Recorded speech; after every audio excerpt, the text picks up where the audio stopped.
Talk एक बूंद सोच के मंच पर, जहां हमारे साथ में डॉक्टर सतीश महोदय, he is author of an best selling book discover the Arjuna in you, और कमेंट्री हमने उनके कई एपिसोड्स टी टॉक एक बूंद सोच के ऊपर हमने बनाए हुए हैं। अभी फर्दर जो कहानियाँ हैं, I think doctor Satish ji you can share with our target audience. Mahabharata की कहानियों में पिछले बार हमने अमृत मंथन की कहानी सुनी और उसमें ऐसा उल्लेख आया था कि मंदराचल पर्वत के ऊपर नागराज वासुकी को उन्होंने रस्सी बना करके उसका मंथन किया था। महाभारत की कहानियों के जो अगला जो दौर है, लगभग ये जो पिछली जो कहानी थी वो 18, 19, 20 अध्याय में आती है समुद्र मंथन की। उसके बाद से 20वें अध्याय से लेकर के 38वें अध्याय तक लगभग 18 जो अध्याय हैं उसमें बहुत ही रोचक कहानी है, लेकिन उस सबको मैं समराइज़ करके संक्षिप्त में आपको बताने का प्रयास करूंगा। ये जो कहानी है महर्षि कश्यप की कहानी है। महर्षि कश्यप की 2 पत्नियां थी, एक का नाम था कद्रु और दूसरी का नाम था विनता। ये दोनों जो पत्नियां थी वो आपस में बहुत ही कॉम्पिटिटिव थी, हमेशा एक दूसरे के ऊपर हावी होने का प्रयास करती रहती थी। तो दोनों पत्नियां एक बार महर्षि कश्यप के पास गई और उन्होंने कहा कि आप तो इस दुनिया के इतने बड़े महर्षि हैं, हमको आपसे ऐसा वरदान चाहिए हमारे पुत्रों के बारे में। तो महर्षि जी ने कहा कि पूछो क्या चाहते हो। तो सबसे पहले कद्रु ने कहा कि मुझको 1000 नाग अपने पुत्रों के रूप में चाहिए, जो पूरी दुनिया में सबसे बलशाली हों और पूरी दुनिया पर वो राज कर सकें ऐसे। तो महर्षि ने कहा तथास्तु, तुम 1000 नागों की माँ बन जाओगी।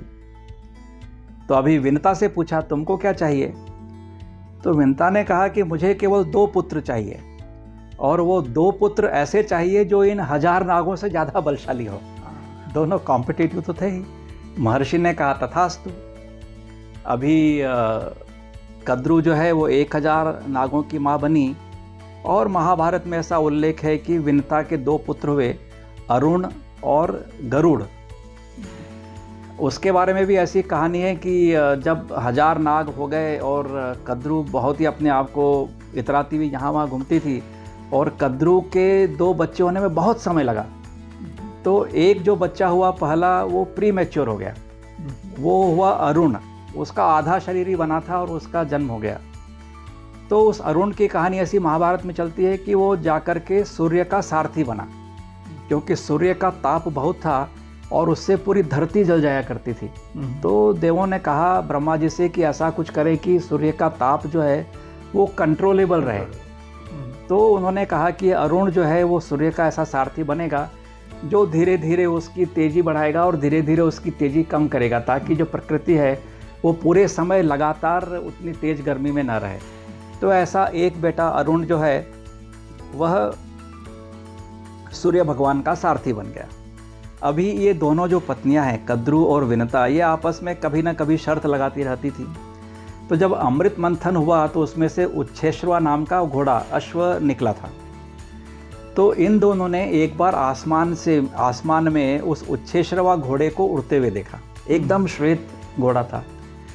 तो शर्त तो लगाते थे। तो कद्रु ने विनता से कहा कि मैं शर्त लगाती हूँ कि जो इतना सफ़ेद घोड़ा है इसकी पूंछ जो है वो काली है। विनता ने कहा कि नहीं नहीं, मैंने तो देखा है कि पूरा घोड़ा और उसकी पूंछ सब सफ़ेद है। तो उन्होंने कहा नहीं, चलो शर्त लगाते हैं, और जो शर्त हार जाएगा वो दूसरे की दासी बन जाएगी। तो विनता ने कहा ठीक है, उसको तो पूरा कॉन्फिडेंस था, उसने तो देखा था कि वो काले सफ़ेद ही पूंछ है उसकी। लेकिन कद्रु ने क्या किया, रात को अपने सभी 1000 नागों को बुलाया, बेटों को, और कहा कि कल सुबह हम सब देखने के लिए जा रहे हैं कि उसकी पूंछ काली है कि सफ़ेद है। मैं चाहती हूँ कि तुम पूरे 1000 नाग उस घोड़े की पूंछ में लिपट जाओ, ताकि जब हम वहाँ देखने जाएं तो दिखाई दे कि पूंछ काली है, सफ़ेद नहीं है। और उसमें से कुछ नागों ने कहा हम ऐसा क्यों करें, ऐसा क्यों करें। तो उसने कहा कि मैं श्राप देती हूँ कि जो भी नाग मेरी इस आज्ञा का पालन नहीं करेगा या हिचकिचाएगा, वो जन्मेजय का जब सर्प यज्ञ होगा उसमें जलकर भस्म हो जाएगा। अपने बेटों को ही उसने श्राप दे दिया। और ये जो कहानी है वो जन्मेजय के सर्प यज्ञ से आगे जुड़ती है। हाँ जी। तो अभी सभी नाग जो है वो डर गए। अगले दिन सुबह कद्रू और विनता वहाँ पहुँचे उसको छेछरवा घोड़े को देखने के लिए। तो सारे नागों ने तो एक काली पूंछ बना करके रखी थी, तो वहाँ पर विनता हार गई शर्त और वो उसकी दासी बन गई। ये एक कहानी आगे चलती है, तब तक गरुड़ जो है वो बड़ा होने लगता है। उसका जो पुत्र है और बहुत ही शक्तिशाली पक्षियों का राजा, पक्षियों का इंद्र ऐसा हम कहते हैं। गरुड़ के बारे में हमने बहुत सुना भी है। तो एक बार गरुड़ अपनी माँ को पूछता है कि ये ऐसा क्यों है कि हम दोनों ये कद्रू और उसके बेटों के दास की तरह काम करते हैं। ऐसा क्या हो गया कि हमको दास बन के रहना पड़ता है। तो विनता ने कहा कि क्या ऐसी ऐसी शर्त लगी थी, और कद्रू ने अपने बेटों की सहायता लेकर के उस दिन के लिए पूंछ काली कर दी, तो मैं शर्त हार गई और हम दोनों इनके दास बन गए। तो गरुड़ ने सोचा कि इससे तो हमको बाहर निकलना चाहिए। तो वो उन नागों के पास में गया और उसने उनका काफ़ी मनोरंजन किया। उनको कहा कि कहाँ ले जाना है, मैं तुमको लेके चलता हूँ। ये कहानी भी अच्छी लंबी चलती है, लेकिन उस पूरी कहानी का सार ये है कि नागों को उसके ऊपर बड़ा विश्वास हो गया कि ये भी अपना ही भाई है। और तो गरुड़ ने उनसे पूछा कि ऐसा क्या मैं करूं आप लोगों के लिए कि मुझको और मेरी माँ को आप इस दासी से मुक्त कर सकते हैं। तो नागों ने कहा कि वो अमृत मंथन हुआ था, उसका जो अमृत है वो तुम हमको ला करके दे दोगे तो हम तुमको और तुम्हारी माँ को इससे श्राप से, इस बात से मुक्त कर देंगे। तो गरुड़ ने कहा ठीक है, मैं अमृत लेकर के आता हूँ। अभी फिर कुछ अध्यायों में इस पूरी जर्नी की जो है, गरुड़ की जर्नी उस अमृत कलश को लाने के लिए बड़ी रोचक है। रास्ते में उसको भूख लगती है, तो गरुड़ तो विशालकाय है, तो उसका पेट छोटी मोटी चीज़ें खाने से भरता नहीं।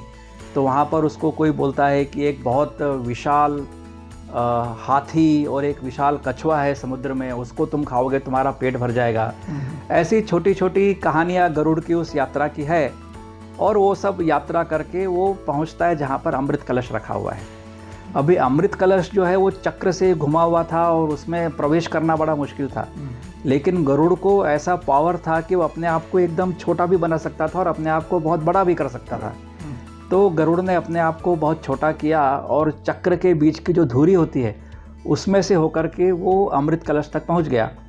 वहाँ पर फिर से वो अपने बड़े रूप में आया। वहाँ पर दो बड़े नाग उस अमृत कलश की रक्षा कर रहे थे। उसने उसका युद्ध किया, अमृत कलश को उठाया और वहाँ से वो अमृत कलश उठा करके अपने नाग भाइयों के बीच में आ गया और उसने कहा कि देखो मैं अमृत कलश ले आया हूँ, तो अभी आप मुझको और मेरी माँ को इस दासत्व से मुक्त कर दो। तो नाग तो बहुत खुश हो गए। उन्होंने कहा ये अमृत पी करके तो हमको कोई मार नहीं सकेगा भविष्य में कभी। तो उन्होंने अपनी माँ से कह करके, कद्रू से कह करके विनता को और गरुड़ को उनके दासत्व से मुक्त कर दिया। और उन्होंने कहा कि अमृत पीने के पहले हमको बाजू में नदी है, उससे नहा करके हम आएंगे और उसके बाद में अमृत पिएंगे। तो वो नहाने के लिए गए। अभी इंद्र को तो पता चल गया था कि ये अमृत कलश ये गरुड़ उठा करके लाया। गरुड़ में इतनी शक्ति थी कि इंद्र भी उससे युद्ध करने में घबराता था। तो उसने वो अमृत कलश जो है, जैसे ही वो नाग नहाने के लिए गए, उसने वो चुरा लिया और वापस ले जा करके छुपा करके रख दिया।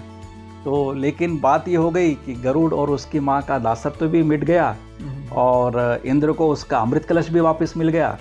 और इस पूरी कहानी में ऐसा हुआ कि अब नागों को लगा कि अरे हम तो बुरी तरह से अमृत नहीं पीने के कारण माँ के श्राप से अभी भी प्रभावित हैं कि यदि जब कभी भी जन्मेजय ने यज्ञ किया तो हम तो उसमें जल के भस्म हो जाएंगे, तो क्या करें। तो उन नागों में एक बुद्धिमान नाग था, शेष नाग। उसने कहा कि मैं तपस्या करता हूँ और कैसे इनसे निकला जाए वो हम काम करेंगे। तो शेषनाग ने बहुत तपस्या की। तो ब्रह्मा विष्णु प्रसन्न हो गए उसके ऊपर और कहा कि तुम इतने तपस्या कर रहे हो, लेकिन देखो तुम बहुत बुद्धिमान हो, तुम्हारे भाई तो सब मूर्ख हैं, तो हम तुमको वरदान दे सकते हैं तुम्हारे रक्षा के लिए। तो उसने कहा कि आप जो भी कहेंगे वो मैं काम करने को तैयार हूँ। तो उन्होंने कहा देखो ये पृथ्वी अपने धुरी पर घूमती है तो थोड़ी सी अनस्टेबल रहती है, तो तुम इस पृथ्वी को अपने फन से स्टेबिलिटी दे दो। तो ऐसा हम अपने यहाँ पुराणों में से कहानी है कि शेषनाग जो है वो पृथ्वी को उठाता है और उसको स्टेबल करता है। ये हो गया। अभी वासुकी जो है उसको भी बड़ी चिंता रही। वासुकी तो नागों का राजा था, उसने कहा कि सब लोग मारे जाएंगे जन्मेजय के यज्ञ में, कुछ न कुछ तो करना चाहिए। तो वो पहुंचा फिर से भगवान के पास में और उसने कहा कि क्या करें जिससे कि हम सबकी रक्षा हो सके। तो भगवान ने कहा कि ये तभी संभव है कि जब जन्मेजय जब ये यज्ञ कर रहा हो, उस यज्ञ को कोई रोकने के लिए वहाँ पर ऐसा मुनि पहुँचे कि वो उस यज्ञ को रोक सके। तो जो बहुत सारे जो विषैले सर्प थे उन्होंने कहा अरे इतना सब करने की क्या ज़रूरत है, हम जो भी यज्ञ कराने वाले पंडित पुरोहित हैं सबको डस देंगे, वो मर जाएंगे तो यज्ञ होगा ही नहीं। तो वासुकी ने कहा कि देखो इस तरह का काम करना ठीक नहीं है। एक किसी नाग ने कहा कि अरे ये सब क्या करना है, जाके हम जन्मेजय को ही काट देते हैं ना, उसके पिताजी को भी काट दिया, वो मर गए, इसको भी काट देंगे, मर जाएगा। वासुकी ने कहा नहीं, ये बहुत ही बड़ा राजा है, पूरी पृथ्वी को संभालता है, अच्छा है, इसको हमको ऐसा नहीं करना चाहिए।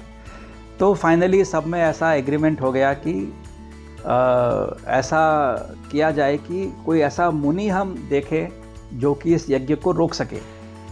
तो उनको बताया ब्रह्मा जी ने कि एक जरत्कारु करके ऋषि है, उसका पुत्र जो होगा आस्तिक, वो यदि आस्तिक इतना पावरफुल रहेगा कि वो जा कर के जन्मेजय से कहेगा कि यज्ञ रोक दो तो वो रोक सकता है।